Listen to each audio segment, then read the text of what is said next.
welcome back to Our Leaders, Our Inspiration. For today's episode, here with me today is the Ambassador of Finland, Mr. Ambassador Pekka Kaihilahti. Hello, Mr. Ambassador, how are you? Hello, thank you. Thank you for asking. I'm real good and it's a great pleasure to have you here it's a great with pleasure. us today. Thank you so much for your time. Thank you for letting me inside your residence to interview you today. So today we're just going to have a chill talk about Finland and its education. So when hearing the word Finland, I think everyone immediately thinks of its education system. Right. But before getting into depth of Finland's education, maybe I'm going to get into depth with how you were as a student. So maybe can you tell the viewers how you were as a student? Maybe were you a good student or okay, have you thank always loved school? Please shoot it. The thing is that this is the kind of thing that I haven't shared with too many people. Oh. I believe that I was pretty good student. I had quite a good high marks on most of the subjects, but the aspect I'm now telling you is not widely shared. I have to admit that at some points, I kind of felt that I want to focus on these subjects and these, but not so much on these, and then those subjects I wasn't so interested in, I just basically tried simply to pass. Oh, I see. May I know what part of the education system in your time has had the biggest impact on your life until this day? I believe it was the high school. I went through a special sports high school. Otherwise, in Finland, as we will probably discuss later on, the schools are pretty much the same all over the country. But then we have a couple of special schools. For those that are interested in, say, music or sports or other arts and so forth. There were a couple of special sports high schools in Finland. One up north for those that wanted to do winter sports, and one for summer sports, as we call them in Helsinki. I went that one. I was a swimmer, and I really appreciated the possibility of being able to combine my hobby or my profession, if you like, swimming, with my educational efforts. Usually, the high school is 3 years in Finland. Oh. We spent 4 years. We had a little bit more flexibility, more time to do our training sessions. One in the morning, 2 hours in the morning, then some dry training in the middle of the day, and then after the school the 2 or 3 hours in the evening. I see. May I know what sport is most famous in Finland? I believe the most famous is ice hockey. That's where we are. World champions have been many times over. Yes, but then overall, traditionally many winter sports. Skiing and so forth. These days, more and more all kinds of team sports. Ice hockey, football, basketball, and volleyball. By the way, next autumn, the Basketball World Championship, so World Cup, is going to be organized in Southeast Asia. Oh. The finals to be played in Manila in Philippines, but some of the games here in Jakarta. And our national team qualified for the World Cup, and they will play their games, their starting matches here in Jakarta late August, early September. That's great.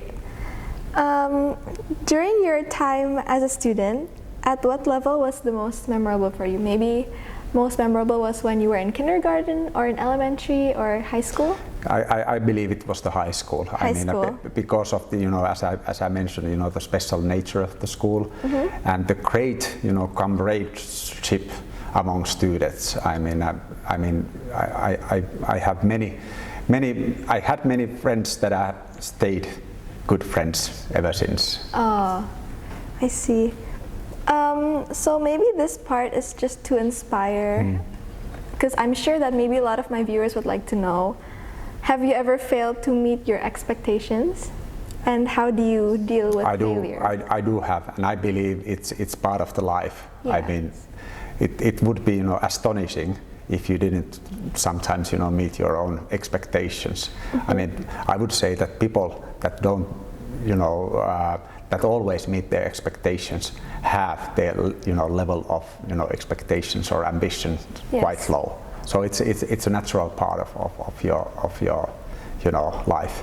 And I believe that this is my philosophy, that one of the most important tasks of parents is to teach their children to be able to deal with failures and not meeting their expectations and so forth, because that's a skill you really need in your life. Because that's just how life works. Precisely. So I think whenever we meet with failure, all we have to do is just learn to never give up and always thrive to do better. Yes. I feel very much the same way. So may I know how long have you become the ambassador of Finland here in Indonesia, sir? About half a year. About half a year? Yeah, so far. So since August? The beginning of September last year. Oh, September. So around 5 months? Almost 6 months, yeah. Almost 5 months. May I know what part of your duties as the ambassador of Finland here in Indonesia is most challenging? That's a tough question. That's a tough question, since overall I would say that it's quite easygoing here. I mean the agenda between our two countries is so positive, so I don't basically have any major problems here. Sometimes I feel that the Indonesians and Finns, we come a little bit with a little bit different cultural background, and that oftentimes is my trickiest part of my job, to kind of build bridges and to be the interpreter between these two cultures. That's my experience so far. Then in the final analysis, the embassies are always crisis organizations, and that's the thing that kind of makes me think sometimes, and that's where we take a lot of we have a lot of training and take precautions. I'm mainly, or in a situation like that, we've been mainly dealing with natural catastrophes or a major accident here. And since the embassy is in the final analysis responsible for the Finnish citizens staying or living in Indonesia. Okay, so maybe right now we can start talking about Finland's education. But I see that you invited someone here. We can't really tell you who it is first, but we need another chair over there. So I'm gonna snap my finger and the person's gonna appear. Okay, we have the chair right there. So I would like to invite our guest, Alyssa. Yay! Hi. Great to meet you too. Okay, so I would like to ask, what makes Finland different from other countries in terms of its education? That's a very good question, and often posed to us. The education system is always a product of your own culture, right? And in Finland, one of the most important traits of our culture is the importance we have given to equality overall in our society, and the education system is part of this overall culture. Already almost 200 years ago, our leaders, statesmen in the early 18th century, realized that we are a small nation, a small country with a small population. We don't have that many natural resources or anything like that. Basically, the only resource we have in a small population is here, and we need to tap on that. We need all people to be well educated, and not only men but also females. That was the start of the education system, based on equality. But I would like now to give floor to Alyssa, because she is a real expert here. She works at the embassy as our education expert, and her background is, or her education formation is, that she is a special teacher. So please, Alyssa. Yeah, great to be here. Thank you for including me here. So you asked about the Finnish education system, what makes it unique.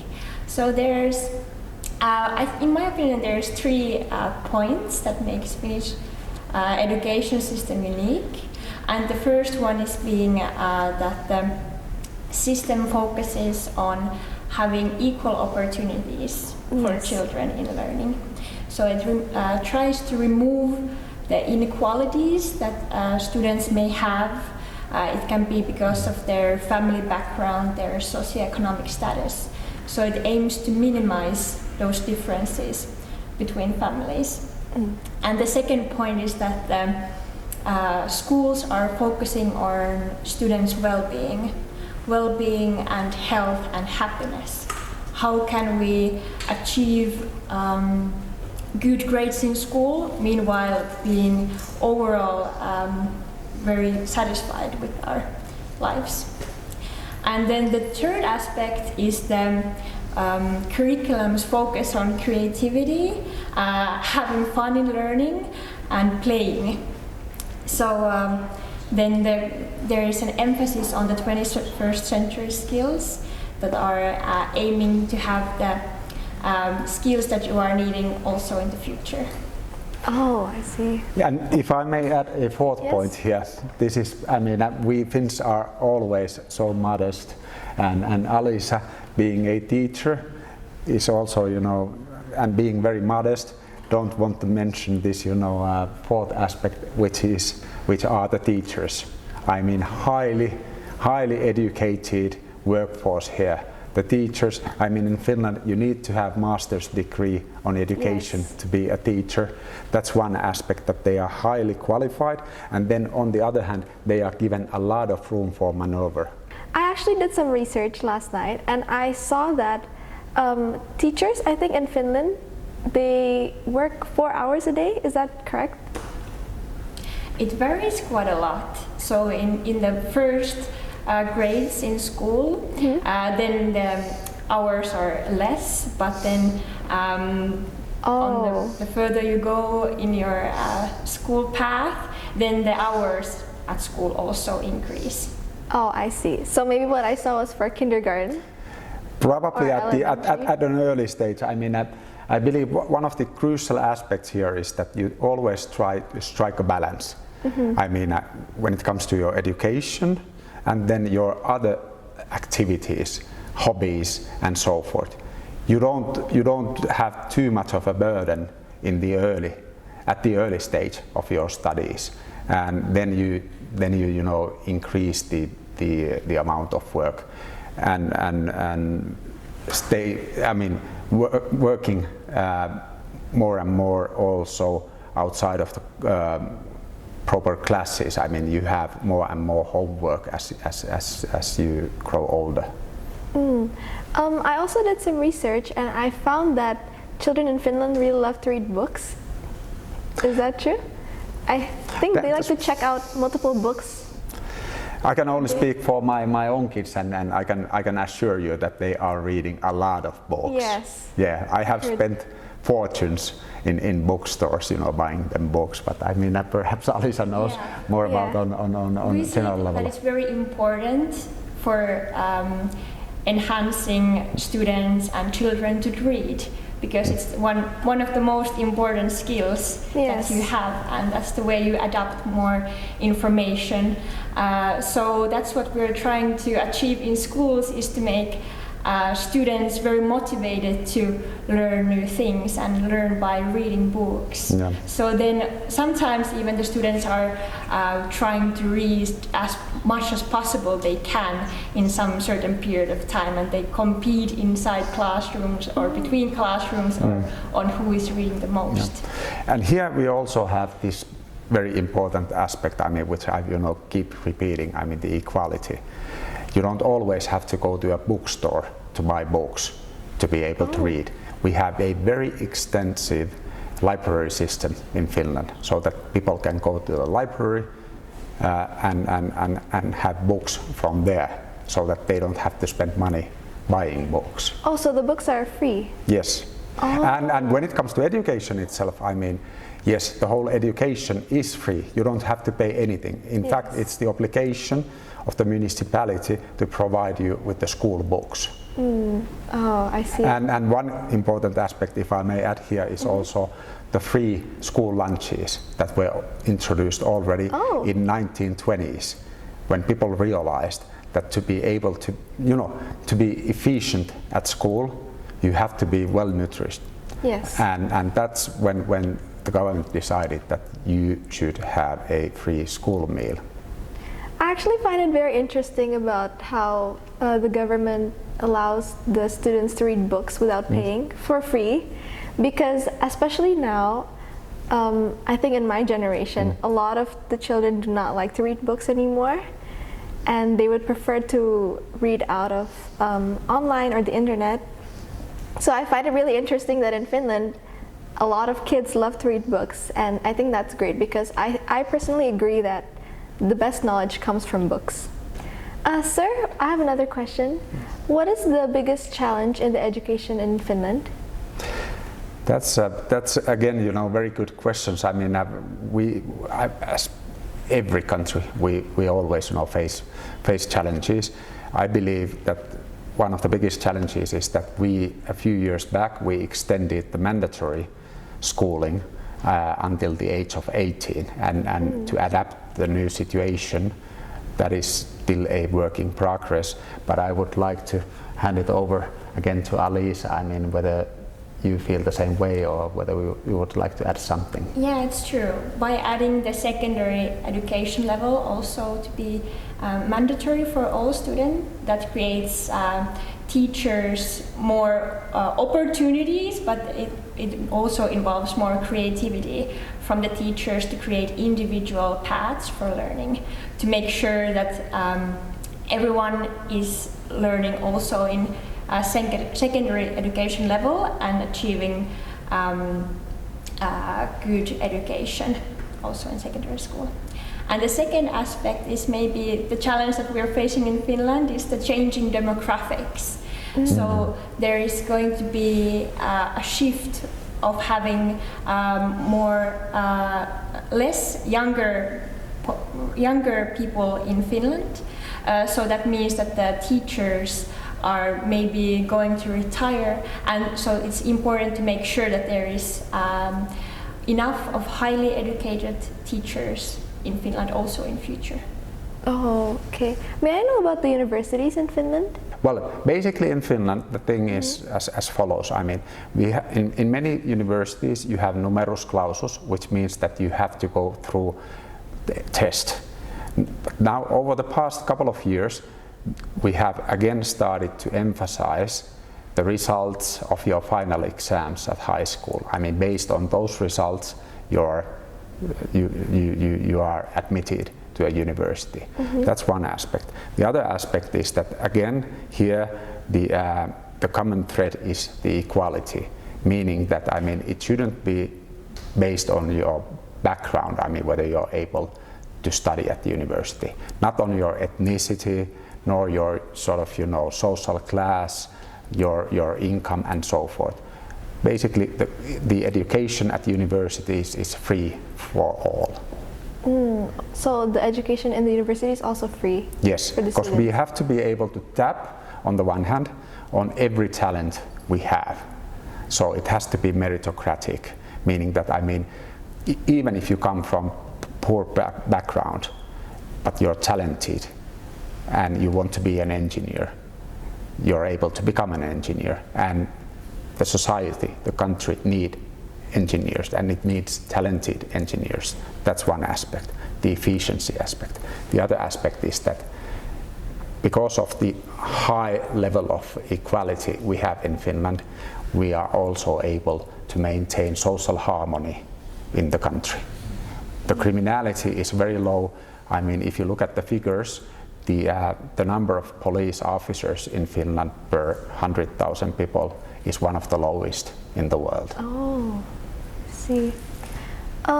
Yesterday I also did a live Instagram on my Instagram account, and someone asked about the cooperation between Finland and Indonesia. So maybe Yeah, can you I can say a few words and then Alisa can, complement Okay. me here. I mean, we have had already for some years close cooperation with Indonesia on education. We have a memorandum of understanding, that is an agreement between our Ministry of Education and the Indonesian Ministry of Education. From our perspective, what we would like to have is practical cooperation with our countries, and here in Indonesia we have already started piloting on teachers' education. Oh, That's one aspect, and then when it comes to university level studies, we are hoping to get more and more Indonesian students to Finland to study at our universities. For that we have, for instance, scholarships. And then what I would also like to mention here is that, as I said, education is very inexpensive in Finland. But Alisa can complement me here. Yeah, definitely the higher education and teacher education are the current focus points on the cooperation between Finland and Indonesia. And hopefully there will be more opportunities to have more Indonesian students also in Finland. That's what we would like to see in the future. okay. Wow, that's great. I'm sure I'm sure our governor would really love for Indonesians to come to Finland, especially knowing its great education system. And who knows, maybe I would also like to study in Finland. One of the rationales, behind our thinking here is that we're a small country. We have realized already long time ago that, when it comes to economic field, we can't produce everything on our own, and we can't have the talent only coming from Finland. We have to be an open economy, we have to be trading, we have to export, we have to import things, and as I said, we need talent in Finland too. We can't invent everything on our own. That's why we would like to have also talented Indonesians studying in Finland, either after studies, staying in Finland to work there, or return to Indonesia and take part in the development of Indonesia, and perhaps and hopefully also working for Finnish companies here in Indonesia. Yes. Maybe now, can you share some interesting facts about Finland itself? It doesn't have to be the education. It could just be about the country itself. Well, we have already discussed the education system. We have discussed equality. One aspect what I would like the Indonesians to know is that we were also a poor country 80 years ago. We were devastated by war. We had to pay reparations, resettle 15% of our citizens, and that was the period, 1940s, 1950s, 60s, of a reconstruction of our country. So if you have good plans, you have good objectives, you have will, we can make it, and we can make it together. As I said, we're a small country, we can't do everything on our own. We need cooperation internationally. I see. Sir, are there maybe any interesting Finnish traditions that you can share, or maybe some traditional food in Finland? Okay, yeah. As in many other countries too, the traditions, and in particular, annual, events, festivals, and so forth, go around, mainly two factors. One are the, religious events. In Finland, Christmas and Easter are extremely important. Oh, yes. And then also, the midsummer, which is the longest day of the year. We have 4 seasons, meaning that you have summer, then you have autumn, winter when we have snow, and the days are so short that you barely have sun shining at all. Yes. Then you have spring, which is when we anticipate the summer again, and then summer. In the middle of the summer, and in the northern parts of Finland in particular, the sun doesn't even set at all. I mean, you have sun shining the whole day round, and that's why Finns have lots of parties, pesta, and festivals in particular in summertime. I see. Yes. So in wintertime the sun doesn't go up, but in summertime the sun doesn't go down. Precisely. Yeah. But this is a slight exaggeration, but I mean, by and large, that's the way it goes. Oh, how about the traditional food, sir? Traditional food, I mean, Finland is an archipelagic country, the way Indonesia is too. I mean, we have one of the biggest archipelagos in Europe, and even the mainland Finland is mostly, coastline. So traditionally we have eaten a lot of fish from sea, but then, inland we also have 40,000 lakes. 40,000 lakes, can you imagine? Wow. And we eat a lot of, freshwater fish too. But these days, and here we go back to the education system, I mean, people over the past decades, they have wanted to eat, food from all over the world. That's the starting point. I mean, they like Southeast Asian food, they like Indonesian, Thai food, they like Japanese food, and so forth. But now going back to the education system, I mean, we have one special subject at school, which is at the early stage, it's also mandatory to all, and that's what we call household. And there you also learn to do food at school. And of course, these days the kids want not only to do Finnish food on those courses, but also, all kinds of foods you can, find all over the world. Oh, so including Indonesian food? Yes. Oh wow, that's interesting. I would guess that quite a few, kids would know at least nasi goreng. Oh, nasi goreng. Yes. And also because I think a lot of Indonesians love to eat fish too, so I think maybe we share the same recipes. Yeah, we could. Yeah. Are there any personal favorite traditional food, or maybe you too, Alyssa? Indonesian food? Indonesian food, my favorite is soto betawi. Oh, I'm a soto big fan betawi. of the soups, and I like the coconut milk a lot. Oh. How about you, sir? I like very much tuna fish grilled in the Balinese way with sambal mata. Tuna fish? Yes. Wow. That's just like me. I really love tuna. Yes. So It's for delicious. today's interview, I actually brought traditional Indonesian food that we can all try, and I'm gonna serve it right here, but of course, gotta do my snap. So let's bring the food here.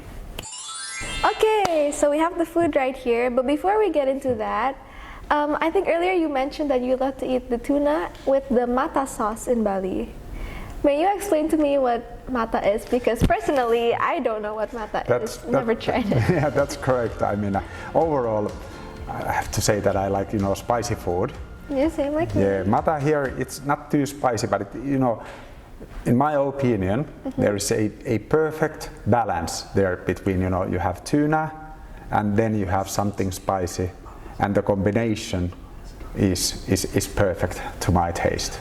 May I know what's inside the mata, sir?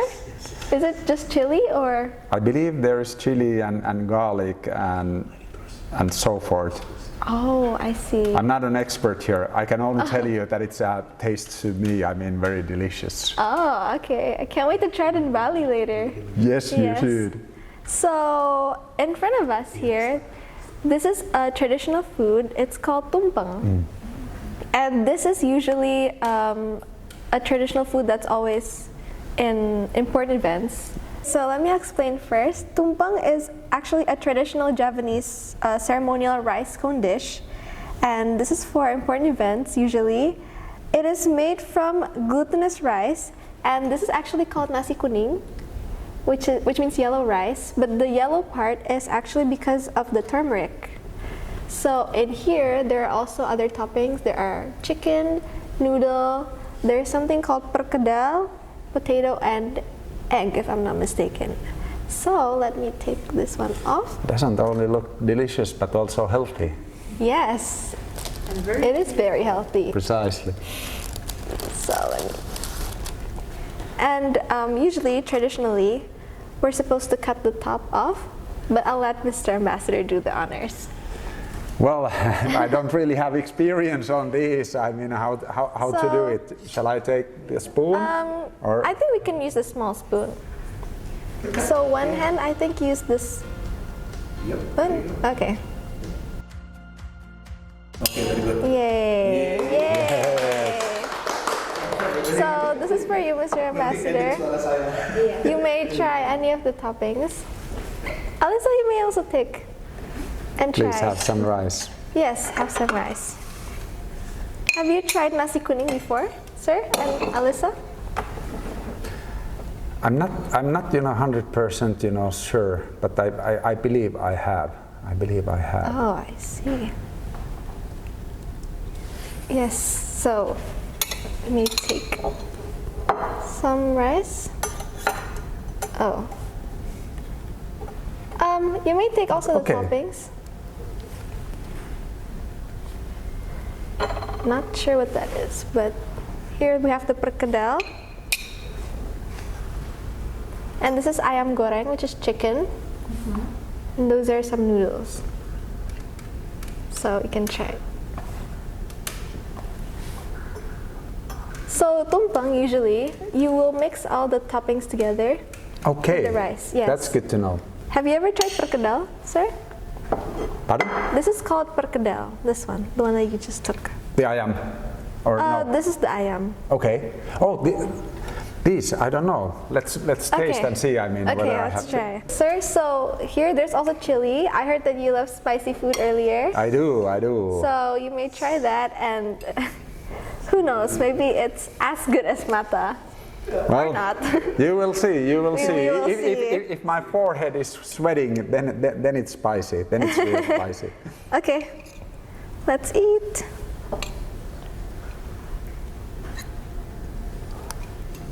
Zoom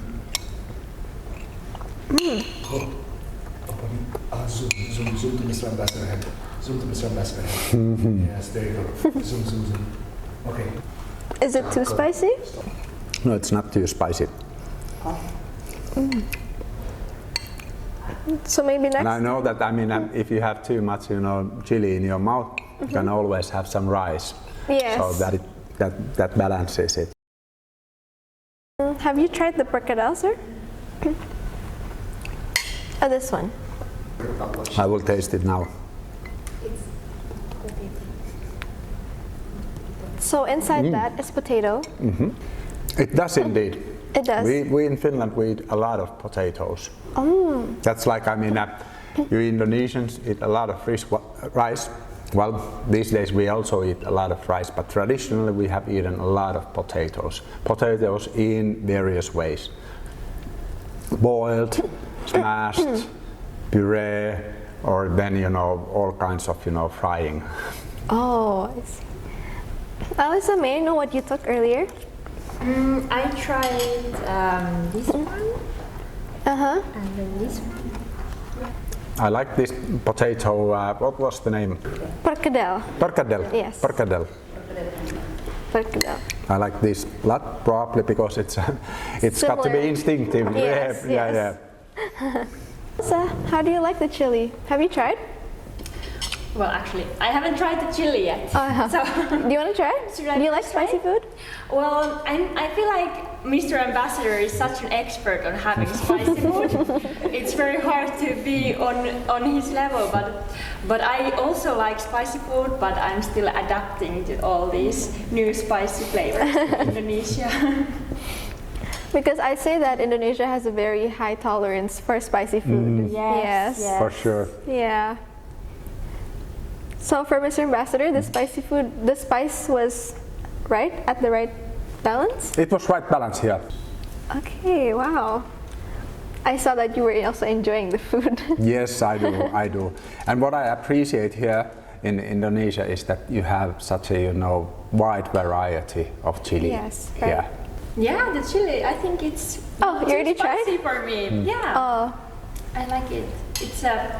It's strong, but the flavors are really good. yes, this is a very traditional chili, so I don't think it has a lot of, like, too much stuff in it. It's just more to the, I don't know how you say it, cabai rawit, I think. As a closing statement, maybe Mr. Ambassador would like to give advice to the younger generation. We've been discussing education today, that's been the main theme here. But it's not only the education itself, we see it that, education, investing in education is extremely, from the societal perspective, that's the key for national development. The education, good level of education, that opens the doors for individual, and that's a prerequisite for a society to develop. And then I would like also to stress the aspect we have been raising all the time today, that's the equality, to give equal opportunities to all. Yes. Wow, thank you. I really love that, and I think that that's a great thing. That's really something that I admire from Finland's education, of how they really prioritize the equality and the importance of education there. So I think that's great. Alyssa, would you like to add or give any other advice to the younger generation? For the younger generations, I'd like to say that stay focused. Yes. Remember to get good grades from schools, even though grades are not important, but it's important to get skills that you are maybe looking forward to have in the future. And also take good care of your well-being and take good care of your health as well. I totally agree. Though grades are not supposed to be something that you prioritize over your well-being, but of course education is definitely a big step to open more doors for you in the future, and also for you to help your country. I think the education is a very big step. And welcome to study in Finland. Yes. I wish you at least look at the opportunities we're able to provide you. Okay, thank you so much. Thank you so much, Mr. Ambassador, and thank you so much, Alyssa, for your time. Thank you for letting me inside your residence and letting the time for me to interview. Thank you so much for coming over. The pleasure has been all ours. Thank you also for the knowledge that you've given the viewers about the education in Finland. I hope it really helps, because it for sure really made me understand more about how important education is and how important equality is for a country. Finland is definitely one of the best for education, so I think that it's a great place to learn. Thank you. I'm so pleased to hear that. Thank you, sir. So thank you so much for your time, Mr. Ambassador, and also Alyssa.